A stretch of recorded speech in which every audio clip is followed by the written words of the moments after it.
자, 오늘은 구약성경 1196페이지 에스겔서 30장의 말씀을 볼 차례입니다. 구약성경 1196페이지 에스겔 30장 1절에서 5절까지의 말씀, 그리고 16절의 말씀, 13절의 말씀, 이렇게 두 부분을 보도록 하겠습니다. 에스겔서 30장 1절로 5절까지, 그리고 13절의 말씀입니다. 자, 먼저 1절부터 5절까지 우리 같이 읽겠습니다. 시작. 또 여호와의 말씀이 내게 임하여 이르시되, 인자야, 너는 예언하여 이르라. 주 여호와께서 이와 같이 말씀하시되, 너희는 통곡하여 이르기를 슬프다 이 날이여 하라. 그 날이 가깝도다. 여호와의 날이 가깝도다.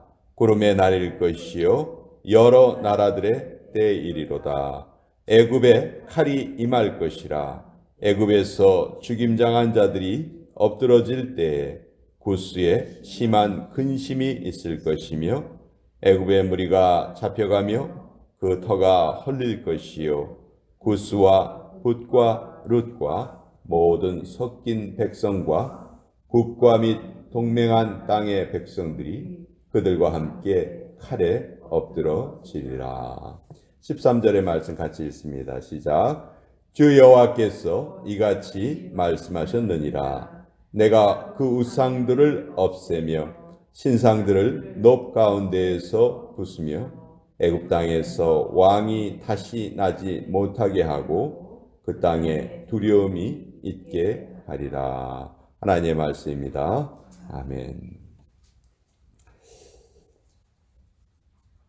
자, 이 구약 성경의 뒷부분에 이제 예언서가 기록되어 있는데, 이사야서부터 시작해서 이사야, 예레미야, 그리고 에스겔, 다니엘, 이렇게 네 권의 책이 차례로 배열이 되어 있죠. 이사야는 북왕국이 멸망할 당시에 활동했습니다. 예레미야는 남왕국이 멸망할 때 활동했지요. 그리고 에스겔은 그 남왕국의 포로들이 바벨론의 포로로 끌려가 있을 때 그 바벨론에서 활동한 선지자가 바로 이 에스겔 선지자입니다.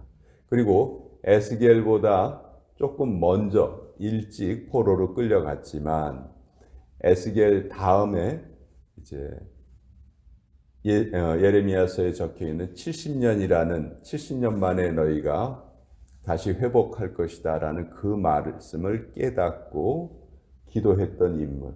그래서 결국 이스라엘 백성들이 다시 예루살렘으로 돌아갈 수 있도록 그 터전을 놓은 사람이 어떻게 보면 다니엘이라고 할 수 있죠. 그래서 시간상으로, 시간의 순서대로 그렇게 배열이 되어 있습니다. 자, 오늘 에스겔의 예언은 애굽 땅에 대한 예언입니다. 이 애굽은 창세기에서부터 그 성경 기록에 나오죠. 잘 아시다시피 우리 인류의 4대 문명의 발상지이기도 합니다. 그런데 성경에서 말하는 애굽은 좀 더 상징적인 의미가 있어요. 하나님을 대적하는 것의 상징이 둘로 나타나는데 애굽과 바벨론입니다. 그 중에서 먼저 나타나는 것이 이제 애굽인데, 그 애굽은 아프리카 대륙 맨 윗부분에 위치하고 있죠. 이스라엘과 지리적으로 아주 가깝습니다. 바벨론보다 훨씬 더 가깝고, 또 그렇기 때문에 이스라엘에게는 아주 많은 영향을 끼쳤어요. 그리고 전 세계에서 가장 긴 강, 나일강이 애굽 땅에 흐릅니다. 애굽 땅은 대부분 사막이에요. 근데 그 나일강이 흐르는 유역만큼은, 나일강이 전 세계에서 가장 긴 강이기 때문에 그 강 유역에는 늘 곡식을 재배할 수 있었습니다. 1년에 한두 차례씩 아주 정기적으로 강물이 흘러 넘쳤어요. 그러면 따로 비료를 줄 필요가 없습니다. 강 밑바닥에 있던 그 좋은 성분들이 강 바깥으로 나와서 땅에 저절로 스며들게 되는 거죠. 그래서 애굽 사람들은 옛날부터 그 강이 흘러 넘치는 시간을 잘 계산을 해서 그 강물이 흘러 넘친 후에 이제 거기에 씨를 뿌리고 그러면 또 그것이 아주 잘 자라고 내년이면은 또 그런 일이 또 일어나고 이렇게 해마다 그런 일이 일어났기 때문에 애굽은 아주 풍요함을 누릴 수가 있었습니다. 그래서 주변 나라들은 식량이 없더라도 애굽은 늘 풍성했어요. 뭐 우리 그거 잘 알고 있죠. 그 창세기에 보면 요셉이 애굽의 총리가 되었을 때 그 주변 나라들이 다 흉년이 들고 애굽에 곡식을 구하러 찾아오고 막 이런 모습이 나타나죠. 자, 신약 시대에도 이 애굽은 로마 제국의 주요 식량 거점이었습니다. 로마 사람들이 먹는 그 식량을 거의 대부분 이 애굽에서 생산을 해서 조달을 한 것이죠. 자, 그리고 이런 자연적인 상황, 다른 곳은 다 사막이고 사람이 살기가 힘들고 또 강물에 의지해서만 살아갈 수 없는 그런 배경이 애굽 사람들이 이제 그 종교적인 성향이 강하게 만들었어요. 뭔가를 이제 기대고 의지하는 그런 그 자연에 의지하는 그런 마음이 더 커진 거죠. 근데 안타깝게도 그 자연을 실제로 주관하시는 하나님을 알지 못하고 애굽은 다신교 사회가 됩니다. 모든 그 자연 현상이 거기에 신이 있다 해가지고 애굽에는 다신교가 이제 나타나게 되고 수많은 우상을 섬기게 되고 각종 마술을 행하고 이런 것들이 성경에 나타나 있는 애굽의 모습입니다. 이 영적으로 해석을 하면 하나님을 모르고 이 세상에 있는 것들을 의지해서 살아가려는 그런 사람들의 모습이 애굽으로 상징되어 있고요. 또 아브라함 때에는 애굽이 아주 큰 도움이 됐었죠. 반면에 또 아주 위협적인 존재가 되기도 했습니다. 즉 이스라엘과 애굽은 늘 애증의 관계였어요. 좋을 때도 있었고 안 좋을 때도 있었고. 자, 창세기에 나타나 있던 이 애굽의 모습, 구약 성경에 쭉 나타나다가 언제 결정적인 역할을 하게 되냐면 솔로몬 왕 시절입니다. 솔로몬이 지혜의 왕이라고 알려졌었지만 솔로몬이 결정적으로 실수한 것이 있었죠. 바로 정략 결혼을 많이 했다는 것입니다. 근데 그 정략 결혼을 할 때에도 첫 번째 부인이 누구였냐 하면 바로 애굽의 공주였어요. 그러니까 그때부터 이제 솔로몬이 수많은 정략 결혼을 하면서 그 자기의 이방 아내들이 섬기는 우상들이 이스라엘 땅에 들어오는 것을 어떻게 보면 묵인할 수밖에 없었죠. 그러면서 이제 이스라엘이 영적으로 아주 혼란하게 되는데 그때 애굽이 결정적으로 역할을 합니다. 그래서 오늘 우리가 읽은 이 에스겔서의 말씀은 이 애굽을 하나님께서 완전히 멸망시키시겠다 이런 내용이에요. 근데 아까도 말씀드렸지만 애굽은 두 가지 의미가 있죠. 실질적인 나라의 의미로 나라 이름도 이집트가 지금 애굽이죠. 지금 이집트가 지금 아직도 존재하고 있는 나라입니다.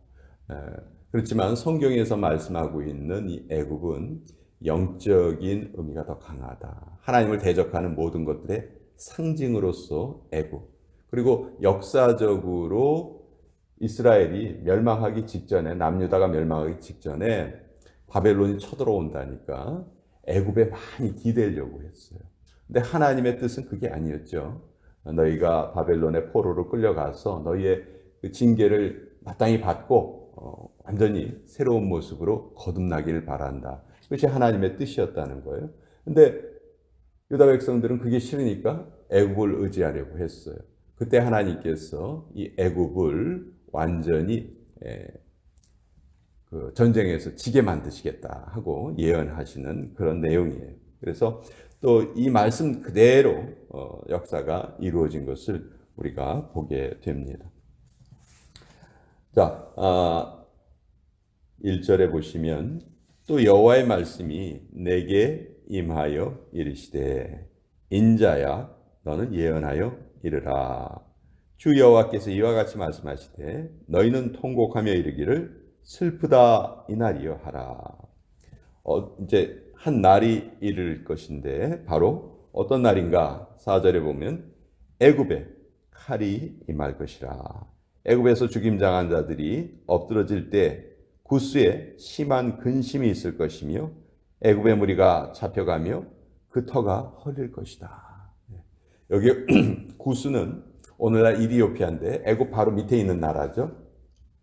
애굽뿐만이 아니고 애굽 옆에 있는 나라들도 애굽의 영향력이 크니까 애굽과 거의 같은 행보를 보였던 것이죠. 그러나 그런 잘못된 행보에 대해서 하나님께서 애굽을 벌하실 것이다. 그리고 이스라엘 백성들이 애굽을 의지하려는 그 마음을 완전히 없애버리실 것이다. 이렇게 말씀하고 있습니다.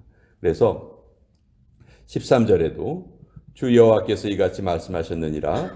내가 그 우상들을 없애며 신상들을 높 가운데에서 부수며 애굽 땅에서 왕이 다시 나지 못하게 하고 그 땅에 두려움이 있게 하리라. 애굽 땅에 대한 그 심판을 하나님께서 말씀하고 계시는데 성경 책 제목에도 출애굽기라는 그 책 제목이 있죠. 성경의 두 번째 책. 거기에서도 애굽 탈출기 그런 뜻인데 애굽이 두 가지를 의미하죠. 역사적으로는 이스라엘 백성들이 애굽 땅에 있다가 가나안 땅으로 옮겨간 것, 역사적인 사실을 의미하고 또 영적인 의미로는 우리 모든 하나님의 백성들이 이 세상 것에 끌려가지 않고 이 세상의 가치대로 살지 않고 그것에서 완전히 빠져나와서 새로운 가치를 가지고 즉 하나님 나라를 향해서 살아가는 것, 이것이 우리 성도들의 삶이죠. 그래서 그런 때에 애굽은 하나님의 나라와 반대되는 개념이다. 이 세상을 뜻하는 개념이다. 우리가 그렇게 알 수가 있고 또 이 에스겔서 이 말씀은 궁극적으로 이루어질 하나님의 심판을 또 나타내기도 하죠. 이 세상을 의지하고 사는 사람들, 이 세상이 전부인 것처럼 생각하고 사는 사람들이 결국은 하나님의 나라에는 들어가지 못한다 하는 것이에요. 실제로 지금도요, 여러분, 성경에서 아까 말씀드린 것처럼 이스라엘을 힘들게 했던 두 큰 나라가 있는데 애굽과 바벨론이었어요. 또 아수르도 마찬가지고, 이런 나라들은 지금 모습이 어떤가 하면요, 다 이슬람 국가입니다. 그렇죠? 애굽도 이슬람 국가고 또 이란, 이라크 말할 것도 없고요. 또 시리아도 마찬가지고 아수르가 시리아인데 그 시리아도 지금 이슬람 국가가 되었습니다.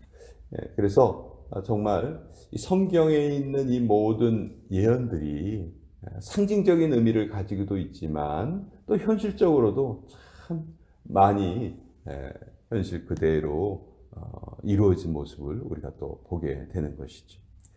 자, 결국 성경의 모든 메시지는 하나님 한 분만이, 하나님만이, 여호와만이 이 온 땅을 통치하시는 만군의 유일한 하나님이시다. 모든 세상의 권세와 권력은 마땅히 여호와 앞에 무릎 꿇어야 하고 여호와를 경배해야 한다. 때때로 하나님께서는 심판을 통해서 하나님의 영광을 나타내 주시고 우리 하나님의 백성들에게 나아갈 길을 보내주신다. 오직 하나님께만 심판의 권세가 있다. 모든 것의 주권은 오직 하나님께만 있다 하는 것이 성경에 계속되는, 거듭되는 메시지입니다. 결국 이런 세상의 모든 일을 통해서 하나님께서는 오늘도 우리에게 말씀하고 계세요. 너희는 내가 여호와인 줄 알리라. 이 세상에 있는 모든 일들은 하나님의 말씀대로 또 성경 말씀대로 이루어져 가는 것을 우리가 보면서 또 눈으로 확인을 하면서 결국 이 세상의 주인은 하나님이시고 또 내가 마땅히 하나님의 백성으로 하나님을 섬기며 살아가야 하는구나 하는 것을 또 깨닫게 됩니다. 에스겔서의 말씀 오늘도 같이 나누어 보았습니다. 자, 오늘